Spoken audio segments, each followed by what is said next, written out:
அனைவருக்கும் எனது அன்பான வணக்கம்.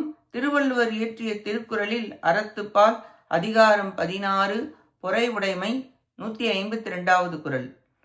பொறுத்தல் இறப்பினை என்றும் அதனை மறத்தல் அதனினும் நன்று. பிறர் தமக்கு துன்பம் செய்தால் அவர் செய்த துன்பத்தை பொறுத்துக்கொள், அதனை அப்பொழுதே மறந்து விடுதல் பொறுத்து கொள்வதை காட்டிலும் மிகவும் மேன்மையானதாகும். தண்டிக்கக்கூடிய காலத்திலும் அப்பிழையை மனத்திலே வைக்காமல் மனதில் பொறுக்க வேண்டி உள்ளது. எனவே அக்குற்றத்தை மனதிலும் கொள்ள வேண்டியதில்லை, மறந்துவிடு, அதுவே மிக நல்லதாகும் என்றார். ஒருவர் ஏதாவது தீமை செய்துவிட்டால் அதை பொறுத்து கொள்வதுடன் மறந்துவிடு. சின்ன விஷயத்தை தாண்டி செல்ல வேண்டும். மனதில் குப்பையை போடக்கூடாது.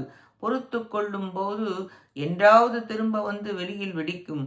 மறந்துவிட்டால் அப்படி நடக்காது. எனவே பொறுத்தலை விட மறப்பது மிகவும் நல்லது, அதைவிட சிறந்தது என்கிறார். அன்றல்லவற்றை அன்றே மற என்றும் கூறியுள்ளார்.